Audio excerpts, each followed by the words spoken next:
ایک بات سناؤں ایک ولی کی.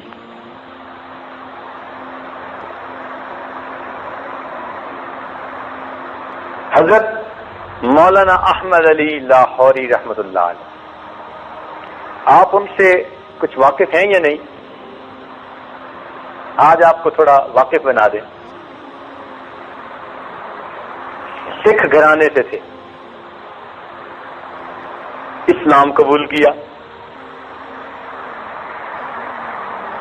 اسلام قبول کر کے سارے رشتہ داروں نے ان کو دھکا دے دیا، جاؤ کوئی راستہ واسطہ نہیں، اللہ کے لیے سب کو چھوڑ دیا. دارالعلوم دیوبند میں آ گئے. حضرت شیخ الہند رحمۃ اللہ علیہ اس وقت استاد الحدیث تھے، شیخ الحدیث تھے. ان سے تعلیم حاصل کرنی شروع کری.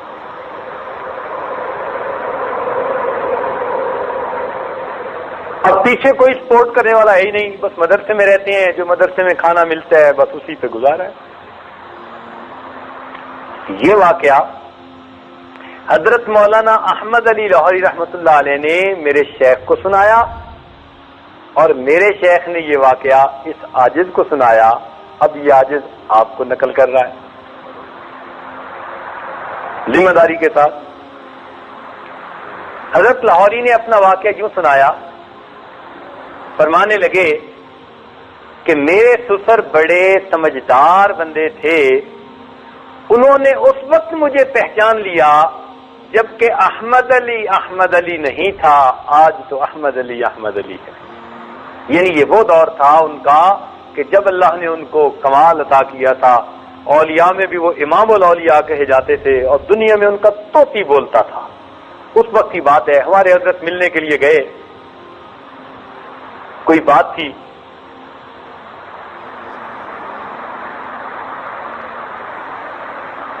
ہمارے حضرت تبلیغ کا کام کرتے تھے، سلسلے کا.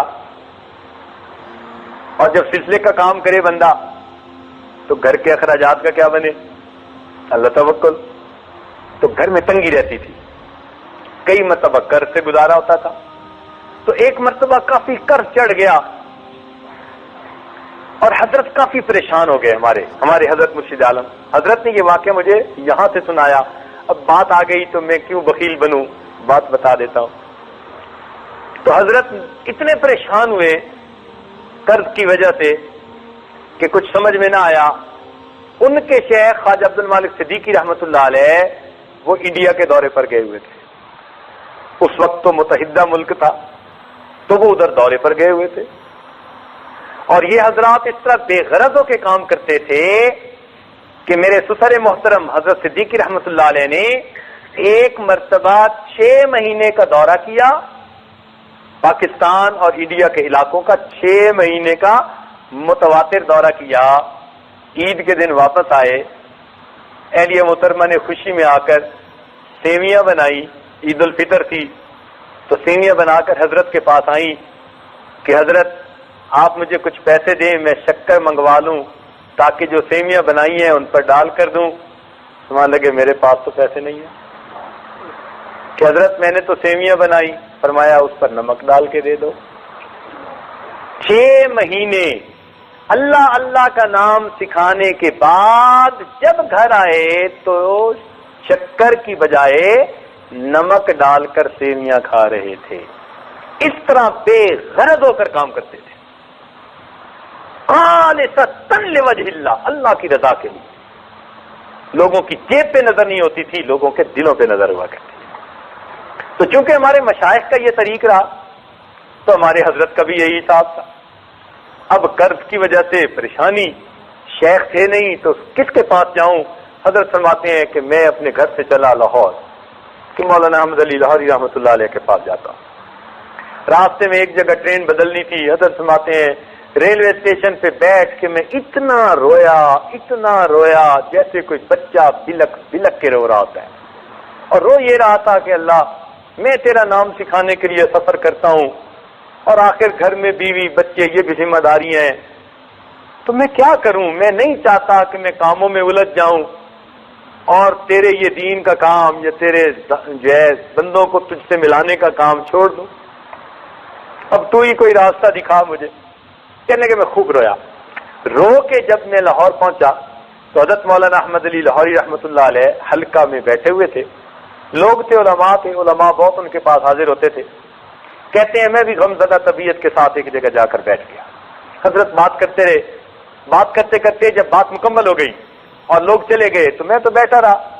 تو کہتے ہیں کہ حضرت اس طرح طیات میں بیٹھے تھے، ایسے گھسٹتے گھسٹتے حضرت میرے بالکل قریب آ گئے، اور جیسے دو بندے سرگوشیاں کرتے ہیں نا، ایسے انہوں نے اب خود کہنا شروع کر دیا کہ جو حال آپ کے اوپر ہے ایک وقت میرے اوپر بھی یہی حال تھا۔ یہ فرمایا کہ جو حال آپ کے اوپر ہے ایک وقت میرے اوپر بھی یہی حال تھا، میرے حال بھی بدل گئے، اللہ نے اچھے دن بھیج دیے، تمہارا حال بھی بدل جائے گا، اللہ اچھے حالات بھیج دیں گے۔ اور پھر دل لگی کی خاطر حضرت نے اپنا واقعہ سنایا جو اب میں نے یہاں سے شروع کیا تھا، کہ فرمانے لگے کہ میرے سسر بڑے سمجھدار تھے، انہوں نے مجھے اس وقت پہچان لیا تھا جبکہ احمد علی نہیں تھا، اور آج تو احمد علی ہے۔ سبحان اللہ، تحدیث نعمت کے طور پر کہہ رہے تھے۔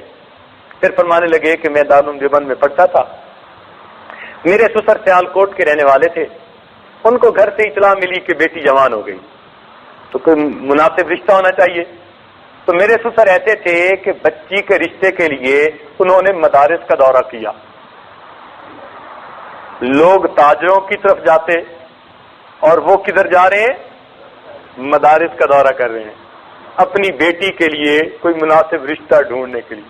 کہنے لگے مختلف مدارس سے ہوتے ہوتے بالآخر وہ دارالعلوم دیوبند پہنچے۔ اب حضرت شیخ الہند رحمۃ اللہ سے ملاقات ہوئی، وہ بھی بڑے بھاری عالم تھے، تو شیخ الہند رحمۃ اللہ نے ان کا بڑا اکرام کیا۔ فرماتے انہوں نے ہماری ساری کلاس کو دیکھا اور مجھ پر آ کر ان کی نظر ٹک گئی۔ کپڑے میرے میلے کچیلے بوسیدہ سے تھے، اور میں پیچھے خاندان سے کٹا ہوا تھا، میرے پاس خرچے کا کچھ ہوتا نہیں تھا، اور مدرسے ہی کا کھانا کھاتا تھا، مدرسے میں ہی رہتا تھا۔ کہنے لگا انہوں نے شیخ الہند رحمۃ اللہ سے پوچھا کہ یہ بچہ شادی شدہ ہے؟ ان کا ہے تو نہیں۔ کہنے لگے اس سے پوچھیں اگر یہ شادی کرنا چاہتا ہے، میں بیٹی سے اجازت لے کے آیا ہوں، میں اپنی بیٹی کا اس سے نکاح کر دیتا ہوں۔ شیخ الہند رحمۃ اللہ نے فرمایا اچھا میں اس سے پوچھتا ہوں۔ چنانچہ شیخ الہند رحمۃ اللہ نے مجھے بلایا اور بلا کر کہا کہ بھائی تو شادی کرنا چاہتا ہے؟ میں نے کہا حضرت ضرورت بھی ہے، سنت بھی ہے، اور مجھے تو رشتہ داروں میں سے کوئی رشتہ دے گا نہیں، میں مسلمان ہو چکا، وہ چھوٹ چکے، بے سہارا ہوں، اکیلا ہوں۔ حضرت نے فرمایا بھائی اگر کوئی تیار ہو تو تم کرنے کے لیے تیار ہو یا نہیں؟ میں نے کہا حضرت میں بالکل تیار ہوں۔ فرمان لگے اچھا۔ چنانچہ میرے سسر نے کہا کہ کل عصر کی نماز کے بعد اس بچے کا میں اپنی بیٹی سے نکاح کر دوں گا۔ کہنے لگے جب مجھے خبر ملی تو میں تو پھر دلیہ اچھلنے لگا۔ میں نے آ کر اپنے دوستوں کو بتایا کہ بھائی میرا تو کل عصر کے بعد نکاح ہے۔ اب طلباء جناب رات کو تکرار کے بعد کمرے میں اکٹھے ہو گئے، اور ماشاء اللہ اس وقت طلباء کی باتیں میں چھیڑتا نہیں، کم از کم 1 گھنٹہ سنا سکتا ہوں۔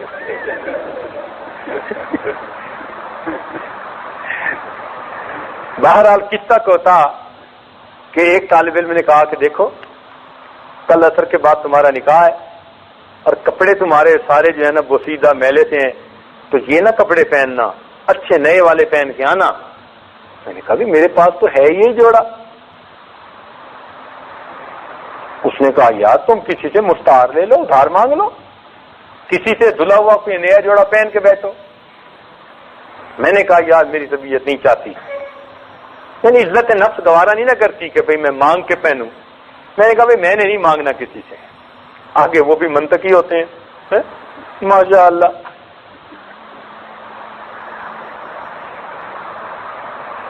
انہوں نے بھی عیسیٰ غوجی پڑھی ہوتی ہے، مرکات پڑھی ہوتی ہے، شرح تہذیب پڑھی ہوتی ہے۔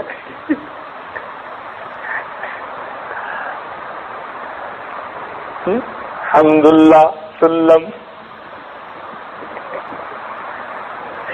تو کہنے لگے، اس نے آگے سے کہا کہ اچھا اگر آپ ادھار نہیں لے کے پہننا چاہتے تو میاں انہی کپڑوں کو دھو کے تو کم کل پہن سکتے ہو نا. میں نے کہا میں دھو کے تو پہن سکتا ہوں. پنجابی کے الفاظ ہیں, کہنے لگے میرے بھیڑ کد پہ, یہ حضرت کے الفاظ ہیں, یعنی میری بدبختی آ گئی کہ میں نے اس دوست کا مشورہ قبول کر لیا. اگلے دن سبق سے فارغ ہو کے میں نے کپڑوں کو دھو دیا. سردی کا موسم اور اوپر سے بادل, اور میں کپڑے دھو چکا, دھوتی باندھی ہوئی, اور کپڑے خشک نہیں ہو رہے, اور عصر کا وقت قریب ہو گیا.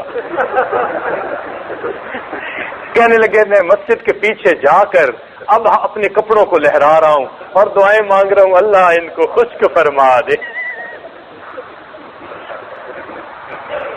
سبحان اللہ. کہنے لگے کپڑوں نے نہ خشک ہونا تھا نہ وہ خشک ہوئے, عصر کی اذان ہو گئی, اور میں نے دھوتی کی بجائے گیلے کپڑے پہنے سردی کے موسم میں, اور گیلے کپڑے پہن کے مجمع میں آگے بیٹھ گیا. اب دولہے پہ تو سب کی نظر ہوتی ہے. اب جو دیکھے سردی کے موسم میں دولہے نے گیلے کپڑے پہنے ہوئے. فرمانے لگے کہ میرے سسر کو اللہ نے سونے کا دل دیا تھا کہ انہوں نے بھی میری طرف دیکھا کہ کل یہی کپڑے میلے تھے, آج یہی کپڑے گیلے ہیں. معلوم ہوا بچے کے پاس کوئی دوسرا جوڑا بھی پہننے کے لیے نہیں ہے. اس کے باوجود انہوں نے بیٹی کا نکاح میرے ساتھ کر دیا. اللہ اکبر. کہنے لگے جب نکاح ہو گیا پھر دور حدیث سے فراغت ہو گئی تو میں اپنی بیوی کو لے کے آ گیا. وہیں دارالعلوم دیوبند میں ہی رہا کچھ عرصہ استادوں کے پاس. فرمانے لگے ابتدائی دنوں میں کبھی کھانا ملتا اور کبھی کھانا نہ ملتا, ایسا ہی صاحب ہوتا ہے. تو جب کھانا نہ ملتا تو بیوی مجھے سے کتنا کہتی کہ جی آپ کسی درخت سے پتے ہی لے کے آ جائیں. تو میں درخت کے پتے لاتا, میں بھی کھاتا, میری بیوی بھی کھاتی, اور پانی پی کر اللہ کا شکر ادا کر دیتی. ابتدائی دنوں میں شادی کے, یعنی ابھی بیوی دلہن تھی. 1 مہینے کے اندر اندر کی باتیں. کہنے لگے میری بیوی نے میرے ساتھ اتنا تکلیف کا وقت گزارا, لیکن اس نے میری زندگی کو دیکھا, اس نے نیکی تقوی کو دیکھا, تو اس کا دل مطمئن تھا کہ میرا خاوند نیک متقی پرہیزگار انسان ہے, میری زندگی اچھی گزرے گی. چنانچہ 1 مہینہ اس طرح کھانے کو روٹی بھی نہیں ملتی. فاقوں کے بعد جب وہ اپنے گھر گئی تو اس کی ماں نے پوچھا بیٹی تو نے اپنے نئے گھر کو کیسے پایا؟ تو میری بیوی اتنی تقیہ نقیہ پاک صاف نیک لڑکی تھی, اپنی ماں کو کہنے لگی اماں میں تو سنتی تھی مر کر جنت جائیں گے, اور میں تو جیتی جاگتی جنت میں پہنچ گئی. میری بیوی نے یہ جواب دیا کہ اماں میں تو سمجھتی تھی مر کر جنت میں جائیں گے, اور اماں میں تو جیتی جاگتی جنت میں پہنچ گئی. سبحان اللہ. کہنے لگے اللہ نے ایسی صابرہ اور شاکرہ بیوی دی, لیکن پھر اللہ نے وقت کے ساتھ ساتھ میرے حالات بھی بدلے. فرمانے لگے آج اللہ نے وہ مقام دیا کہ سرگودا کا علاقہ جس میں بڑے بڑے ذمہ دار 200 مربع 300 مربع سینکڑوں ہزاروں ایکڑ زمینوں والے بڑے بڑے, کہنے لگے آج اللہ نے وہ اس فقیر کو مقام دیا کہ ان ذمہ داروں کی بیویاں میرے گھر میں آ کے برکت کے لیے جھاڑو دیتی ہیں. ان ذمہ داروں کی بیویاں میرے گھر میں آ کر برکت کے لیے جھاڑو دیتی ہیں, اور میرے کھانے کے لیے طائف سے پھل آیا کرتے ہیں.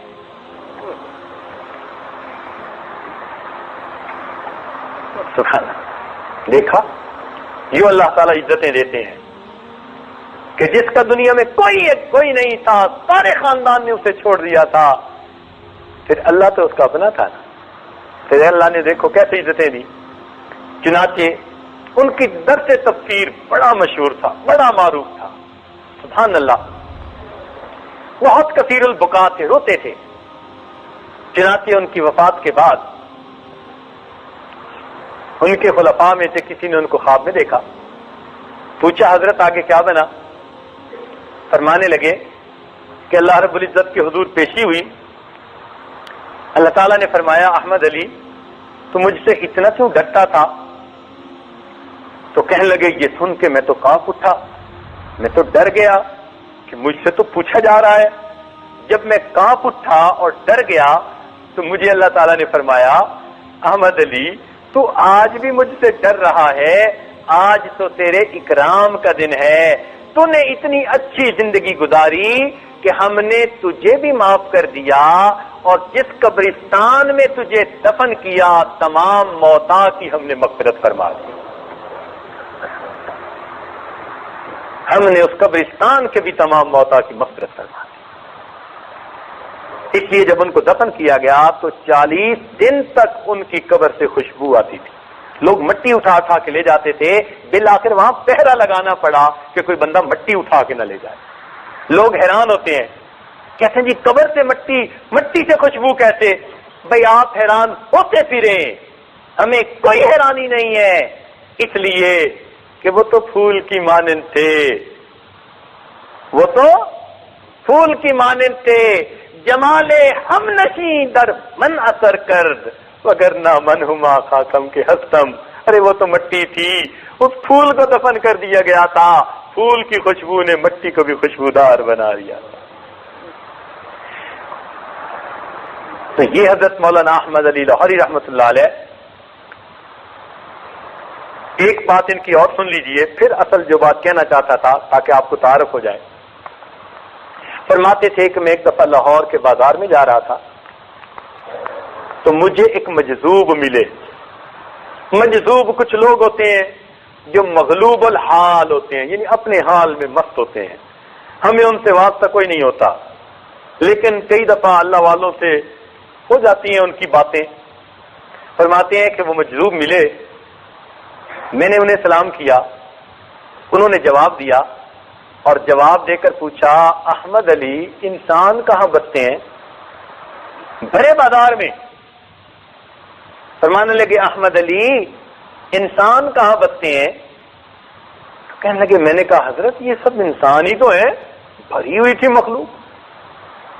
فرمانے لگے جب میں نے کہا کہ یہ سب انسان ہی تو ہیں، انہوں نے بڑے تعجب کی ایک نظر لوگوں کے چہرے پر ڈالی۔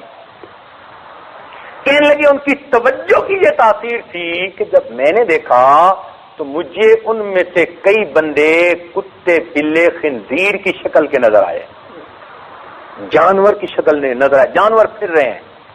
کہنے لگے میری جب کیفیت ذرا ٹھیک ہوئی، میں نے دیکھا وہ تو جا چکے تھے۔ حضرت یہ واقعہ اپنے درس قرآن میں سنا کر پھر ایک عجیب شعر خود بنایا تھا، وہ فرمایا کرتے تھے، فرماتے تھے مالک تو سب کا ایک، کیا فرماتے تھے؟ ذرا اونچا بولیے، یاد کرنے والی بات ہے۔ فرماتے تھے مالک تو سب کا ایک، مالک کا کوئی ایک، مالک تو سب کا ایک، مالک کا سبحان اللہ، مالک تو سب کا ایک اور مالک کا کوئی ایک، ہزاروں میں نہ ملے گا لاکھوں میں تو دیکھ، حال دل جس سے میں کہتا کوئی ایسا نہ ملا، بت کے بندے تو ملے اللہ کا بندہ نہ ملا۔ یقین کیجئے 100% اپنے آپ کو شریعت کے حوالے کرنے والے بہت تھوڑے نظر آتے ہیں۔ نیک لوگ ہیں، ہر جگہ ہیں، کوئی 90%، کوئی 95%، کوئی 96%، کوئی 98%، 1% کہیں نہ کہیں درمیان میں کوئی نہ کوئی پھڈا ضرور ہے۔ ادخلوا فی السلم کافہ کا مستاق نظر نہیں آتا کہ جو سر کے بالوں سے لے کر پاؤں کے ناخنوں تک اپنے آپ کو اللہ کے حوالے کر چکے ہیں، نہ ان کی نظر میلی اٹھتی ہو، نہ ان کو غرض مرض ہو کسی غیر محرم سے، نہ ان کے دل میں کوئی ایسی بات ہو۔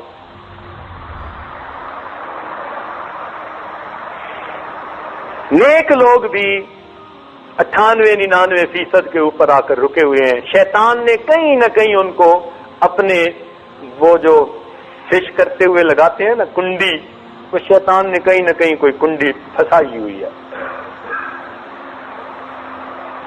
میرے دوستو ہمیں چاہیے کہ کہ وہ جو 2-4 گناہ ہماری زندگی میں باقی ہیں ان سے بھی توبہ کر کے معصیت سے خالی زندگی گزارنا شروع کر دیں. حسرت ہے اس مسافر مضطر کے حال پر جو تھک کے رہ گیا ہو منزل کے سامنے. اتنا قریب پہنچ کر بھی اگر ہم نے 1-2 گناہوں کی وجہ سے اللہ کا قرب حاصل نہ کیا تو پھر ہم جیسا محروم کون ہوگا؟